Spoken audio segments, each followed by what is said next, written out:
Bonjour Jean-François Bodin. Bonjour Nicolas. Alors on le disait à l'instant avec Morgane Bouchet, c'est donc la semaine de la francophonie et vous recevez Yoann Le Courrieux. Oui, qui est membre du gouvernement en charge de la francophonie. Bonjour. Bonjour. Merci d'avoir accepté notre invitation. Quel est votre rôle sur la francophonie au sein du gouvernement ? Mon rôle au sein du gouvernement est de soutenir la francophonie au sein de la région Pacifique, mais aussi de participer et de représenter la Nouvelle-Calédonie dans toutes les instances de la francophonie, qu'elle soit régionale ou internationale, et donc de promouvoir l'ensemble des actions de la langue française et de la francophonie sur notre territoire. Parce que la francophonie, c'est pas uniquement la défense de la langue. Non, c'est des défenses de valeurs, c'est un plurilinguisme aussi général. La francophonie, c'est pas que la langue française, c'est la reconnaissance des autres langues. C'est aussi donc toute cette diversité, parce que la francophonie permet de reconnaître les autres langues et permet la plupart des francophones dans le monde parlent plusieurs langues et c'est cette richesse qu'il faut valoriser et c'est tout l'intérêt pour un territoire comme le nôtre et pour notre région. On dit que c'est aussi la transmission de la culture qui va souvent avec évidemment le développement de la langue. C'est la transmission, comme je disais, de la culture, des valeurs qui vont avec. Donc c'est très intéressant parce que ça permet aussi de reconnaître l'ensemble des cultures des différents pays, des territoires francophones dans le monde. Il y a des francophones sur l'ensemble des continents, sur, j'ai envie de dire, la totalité du globe. Et donc, c'est tout l'intérêt de reconnaître l'ensemble de ces cultures et de ces valeurs. Allez-y, oui, je vous en prie. Simplement pour dire que l'OIF, l'Organisation internationale de la francophonie, cette année, a mis en avant le thème 321 millions de francophones et donc des milliards de contenus culturels à partager. C'est vraiment l'intérêt de la promotion de la francophonie dans le monde. Alors quand on regarde la région Pacifique, c'est un monde majoritairement anglo-saxon. Il y a quelques territoires qui parlent français, la Nouvelle-Calédonie, Wallis et Futuna, un peu plus loin la Polynésie. Il y a des locuteurs français au Vanuatu. Mais globalement, c'est un monde très très anglophone. Est-ce que ça rend la chose plus compliquée ou en tout cas, ou au contraire plus intéressante, plus challenging, comme on dit maintenant ? Plus intéressante. Parce qu'en fait, il est vrai que nous sommes une petite communauté francophone dans le Pacifique, avec des territoires français, comme vous l'avez cité, la Polynésie, Wallis-Futuna et la Nouvelle-Calédonie, mais aussi des pratiquants que nous avons au Vanuatu. Nous avons aussi des francophones au Fidji, en Tonga, en Papouasie-Nouvelle-Guinée. Donc nous l'avons dans beaucoup de régions, et donc c'est très intéressant d'être dans ce milieu anglophone, et donc d'aller vers les autres, parce que c'est ça la francophonie aussi, c'est de rentrer en contact avec les autres et de partager si possible et d'aller convaincre tout l'intérêt de cette communauté francophone. Et donc c'est tout le rôle que peut jouer la Nouvelle-Calédonie et le gouvernement calédonien dans ce partage de ces valeurs francophones. Quels sont les outils dont vous disposez ?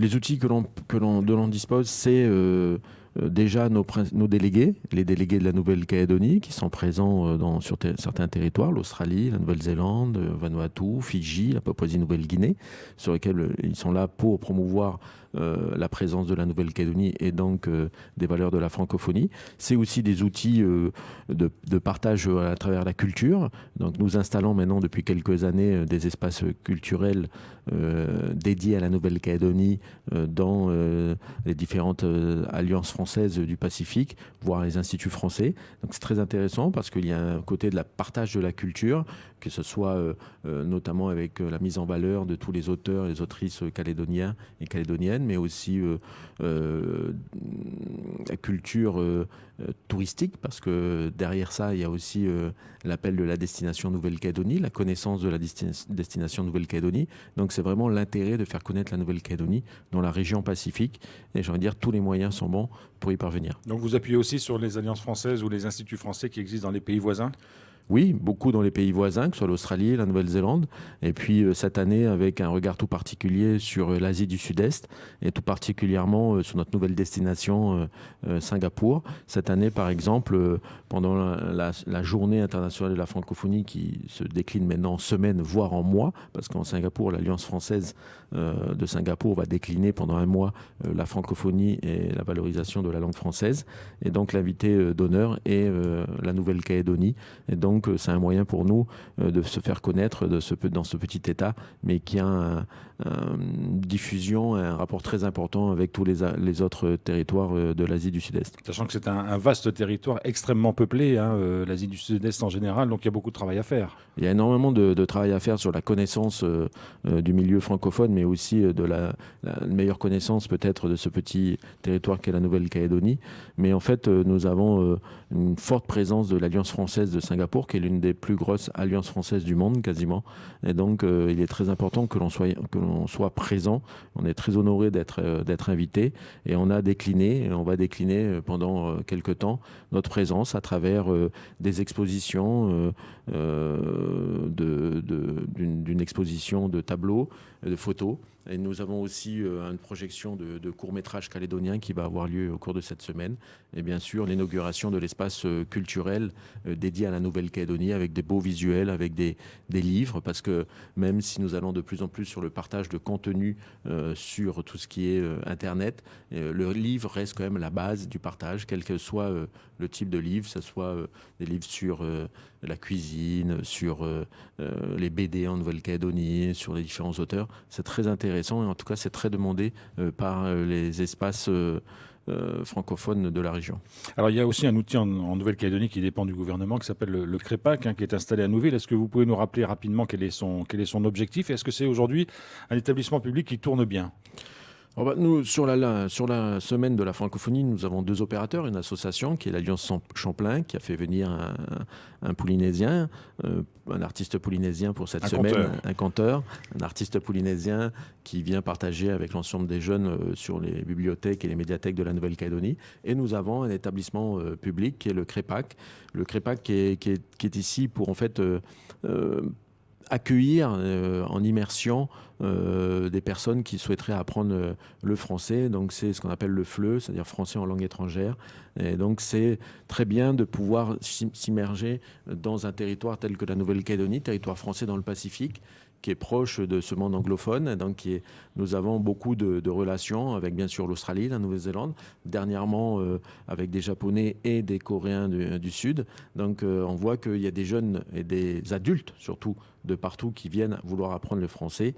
Et là, nous allons faire connaître de plus en plus le CREPAC à travers les différentes manifestations que nous pourrons faire sur Singapour pour aussi toucher d'autres personnes de cette Asie du Sud-Est qui permettra de venir en Calédonie apprendre le français. Donc les étudiants qui viennent apprendre le français en Nouvelle-Calédonie, hein, ou qui soient étudiants ou qui soient un peu plus âgés, c'est des séjours de combien de temps qui sont proposés au CREPAC ? C'est vraiment, quand on parle d'immersion, ça veut dire quoi ? Alors c'est une immersion, c'est très variable parce que ça se travaille avec les équipes pédagogiques du CREPAC, mais aussi les personnes qui les envoient. Ça peut aller d'une semaine jusqu'à plusieurs mois selon le module choisi et selon l'immersion choisie et selon aussi le niveau d'apprentissage de l'anglais qui est choisi avec le CREPAC. Mais ce qui est très intéressant, c'est qu'on voit que il y a eu une petite coupure avec le Covid, mais que la reprise se fait plutôt bien. Et donc le CREPAC a beaucoup à faire valoir à l'extérieur. Et surtout, ça permet aussi de faire découvrir la Nouvelle-Calédonie à beaucoup d'étudiants étrangers,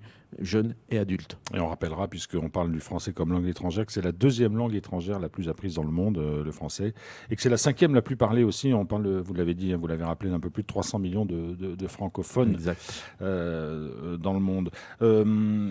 Hier, c'était un sujet un petit peu différent, mais finalement, ça rejoint ce sujet de la francophonie. Vous avez participé au séminaire de formation des jeunes qui vont partir en service volontaire océanien. C'est une autre façon de faire rayonner la Calédonie, et c'est important aussi que des jeunes s'engagent dans ces voies-là. Très important, c'était une belle petite manifestation. C'était leur formation, ces jeunes vont faire leur formation préparatoire au Centre culturel Chibaou. Une dizaine de jeunes calédoniens, beaucoup de dames, beaucoup de jeunes femmes, ils sont 8 sur les 10, participent à ces services volontaires océaniens. Beaucoup d'entre eux vont partir au Vanuatu. Certains vont travailler dans le domaine de la francophonie. Et donc, c'est vraiment très utile pour eux, pour la Calédonie. C'est un bon moyen d'appréhender sa région, de regarder ce qui se passe à l'extérieur, de se comparer, d'apprécier ce qu'on a en Nouvelle-Calédonie.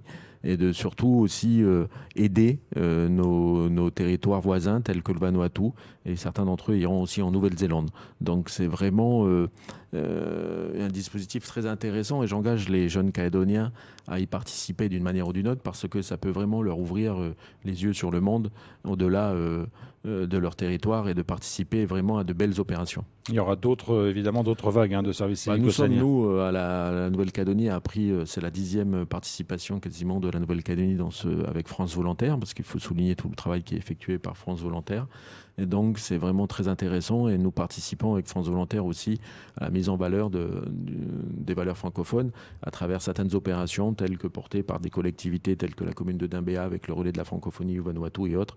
Donc, il y a vraiment des beaux projets à porter dans la région pour mettre en valeur toute cette communauté francophone.